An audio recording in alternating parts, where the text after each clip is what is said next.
대한민국 자산 7등급.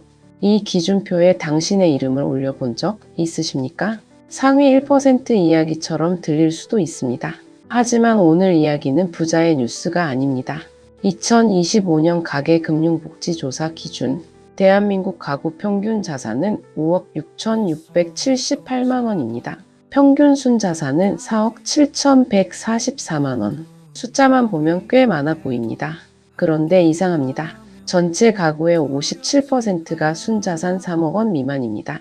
평균은 올랐는데 절반 이상은 그 평균에 닿지 못합니다. 지금 이 순간 나는 중산층일까? 라고 생각한 적이 있다면 이 뉴스는 당신 이야기입니다. 자산은 늘었는데 마음은 더 불안해진 이유. 그 반전이 오늘의 핵심입니다. 먼저 결론을 한 문장으로 말씀드립니다. 자산은 늘었는데 위치는 오히려 고정돼 있습니다. 최근 공개된 자산 분포 자료입니다. 대한민국 개인 자산을 총 7단계로 나눈 구조입니다. 하나씩 살펴보겠습니다. 가장 위 최상류층, 전체의 약 1%, 순자산 33억 원 이상, 강남 핵심 아파트와 거액의 금융자산을 동시에 보유한 계층입니다. 이들의 총 자산 평균은 약 61억 원, 부채 비율은 9.6%로 전체 가구 평균인 16.9%보다 훨씬 안정적입니다. 연 평균 경상소득은 2억 4천만 원, 소비보다 저축이 더 많은 구조입니다. 자산이 자산을 만드는 구간이라 할 수 있습니다. 그 아래 상류층, 대략 상위 5% 안팎, 순자산 15억 원 이상, 서울 핵심 지역의 주택 혹은 다주택과 금융자산을 함께 가진 경우입니다. 이 구간의 특징은 부동산이 총 자산의 약 80%를 차지한다는 점입니다. 현금 흐름보다는 자산 가격의 상승에 의존하는 구조입니다. 여기까지는 많은 분들이 나와 상관없는 이야기라고 말합니다. 하지만 문제는 그 아래부터입니다.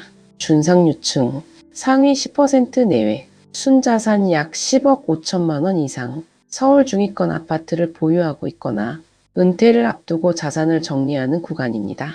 이 구간부터 체감이 달라집니다. 숫자로는 10억 원이 넘지만 집 한 채를 팔지 않으면 현금이 없는 경우가 많습니다. 그리고 우리가 흔히 말하는 중산층이 등장합니다. 상위 20%에서 30% 구간, 순자산 기준 약 4억 5천만 원에서 6억 5천만 원, 수도권 지가 보유 또는 전세 자산이 포함된 계층입니다. 여기서 많은 분들이 헷갈립니다. 집이 있는데 왜 중산층이냐고 묻습니다. 이게 참 묘합니다. 자산이 있어도 자유가 없기 때문입니다. 대출 상환, 자녀 교육비, 노후 준비, 숫자상 자산은 있지만 현금 흐름은 빠듯합니다. 2025년 가계금융복지조사를 보면 금융부채 보유 가구 중 64.3%가 원리금 상환이 부담스럽다고 응답했습니다. 집은 있지만 돈은 없는 구조. 이것이 대한민국 중산층의 현실입니다. 흥미로운 조사 결과가 하나 더 있습니다. 국민들이 생각하는 중산층의 기준은 순자산 9억 4천만 원, 월소득 686만 원입니다. 그런데 실제 중산층의 평균 순자산은 약 5억 원입니다. 스스로 생각하는 기준과 현실 사이에 4억 원 이상의 격차가 있는 셈입니다. 지금까지의 핵심을 정리합니다. 자산 등급은 보유가 아니라 움직임으로 나뉩니다. 하위 구간으로 내려가면 더 분명해집니다.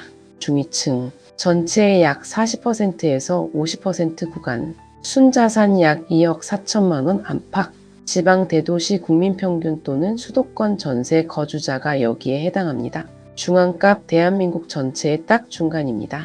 그 아래 서민층, 전체의 약 60%에서 70% 구간, 순자산 약 9천만 원에서 1억 6천만 원, 구축 아파트, 빌라, 전세, 지방 소자산 보유자입니다. 사회초년생 1인 가구, 외벌이 가정이 주로 이 구간에 있습니다. 실제로 1인 가구의 평균 자산은 약 2억 2천만 원이지만 중앙값은 9천만 원에 불과합니다. 평균과 중앙값의 차이가 1억 3천만 원입니다. 소수의 고자산 1인 가구가 평균을 끌어올리고 있는 구조입니다. 끝까지 봐야 할 이유가 바로 여기에 있습니다. 하위 빈곤층, 전체의 약 80%에서 90% 구간, 순자산 1천만 원 미만, 전세 보증금과 소액 예금이 전부인 상태입니다. 자산 형성 자체가 어려운 구간입니다. 그리고 마지막 빈곤층, 전체의 약 99% 이하, 자산보다 부채가 많은 마이너스 상태입니다. 이 표에서 가장 무서운 숫자는 바로 이 마이너스입니다. 자산이 없다는 뜻이 아닙니다. 이미 미래를 끌어다 쓰고 있다는 의미입니다. 여기서 한 가지 더 짚어야 할 수치가 있습니다. 소득 상위 20%의 평균 순자산은 11억 1,365만 원입니다. 소득 하위 20%의 평균 순자산은 1억 4,244만 원입니다. 그 격차는 약 8.4배입니다. 그리고 이 격차는 1년 전보다 더 벌어졌습니다. 상위 20%의 자산은 7.9% 늘었지만 하위 20%의 자산은 오히려 4.9% 줄었습니다. 지금까지의 핵심을 한 문장으로 정리합니다. 같은 나라에서 같은 시간을 보내고 있지만 자산의 방향은 정반대입니다. 문제는 이게 아닙니다. 많은 분들이 이렇게 생각합니다. 그래도 나는 중산층이니까 괜찮다고 말입니다. 실제로 2025년 조사에서 자신을 중산층 이상이라고 인식하는 비율이 60.5%까지 올라갔습니다. 관련 조사를 시작한 이래 30년 만에 최고 수준입니다. 그런데 이 수치를 곱씹어 보면 오히려 더 불안해집니다. 모두가 놓친 진짜 포인트는 따로 있습니다. 중산층의 기준이 올라간 게 아니라 중산층의 안전망이 사라졌다는 점입니다. 과거에는 중산층이면 위로 올라갈 가능성이 있었습니다. 한국개발연구원 보고서를 보면 자녀 세대의 사회경제적 지위가 올라갈 가능성이 높다고 응답한 비율이 2011년 41.7%에서 2021년 30.3%로 떨어졌습니다. 더 충격적인 수치가 있습니다. 통계청 한국의 사회동향 2025에서는 국민의 72%가 노력해도 사회적 계층 이동이 어렵다고 답했습니다. OECD 평균인 56%보다 16%피나 높은 수치입니다. 지금 대한민국에서 벌어지고 있는 일은 이렇습니다. 상위층은 자산 가격 상승으로 자동 이동합니다. 실제로 소득 상위 20%의 자산은 8.0% 증가했습니다. 실물 자산, 특히 부동산이 5.8% 오른 영향입니다. 하위층은 부채로 고정됩니다. 소득 하위 20%의 자산은 6.1% 감소했습니다. 늘어난 건 부채뿐입니다. 그 사이에 낀 중산층은 오히려 가장 많이 흔들립니다. 집값이 오르면 세금이 늘고 금리가 오르면 현금 흐름이 막힙니다. 자산의 대부분이 부동산에 묶여있기 때문입니다. 전체 가구 자산의 75.8%가 실물 자산이고 그중 대부분이 부동산입니다. 팔 수 없는 집에 자산이 갇혀있고 매달 나가는 돈은 정해져 있습니다. 그래서 요즘 이런 말이 나옵니다. 자산은 중산층인데 삶은 하층이다. 이건 개인의 실패가 아닙니다. 개별 사건이 아니라 더 큰 흐름입니다. 순자산 상위 10%가 전체 순자산의 46.1%를 차지합니다. 이 비율은 전년보다 1.6%피 늘었습니다. 위로 갈수록 더 빠르게 자산이 쌓이고 아래로 갈수록 더 빠르게 자산이 줄어드는 구조입니다. 소득 분배 지표도 악화되고 있습니다. 2024년 지니계수는 0.325로 전년보다 상승했습니다. 소득 5분위 배율은 5.78배로 확대됐습니다. 상대적 빈곤율은 15.3%로 올랐습니다. 특히 66세 이상 은퇴 연령층의 상대적 빈곤율은 약 40%에 달합니다. 은퇴 이후 자산 등급은 더 빠르게 고착됩니다. 지금까지의 핵심을 다시 정리합니다. 대한민국 자산 문제의 본질은 격차가 아니라 고착입니다. 등급은 정해졌고 사다리는 사라지고 있습니다. 오늘 우리는 내가 몇 등급인가를 묻는 뉴스로 시작했습니다.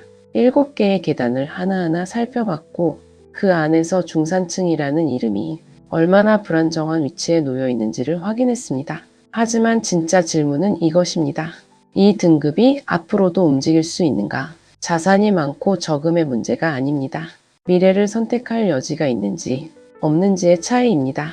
2025년 현재 가구 평균 자산은 5억 6,678만 원으로 역대 최고치를 기록했습니다. 하지만 그 평균 안에는 순자산 마이너스인 가구도 1억 원 미만인 가구도 포함되어 있습니다.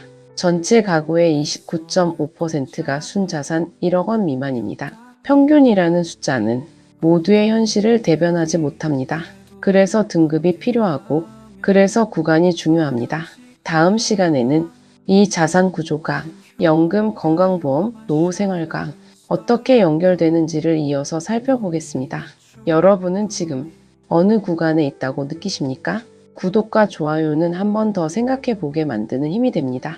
오늘도 행복한 하루 되세요. 감사합니다.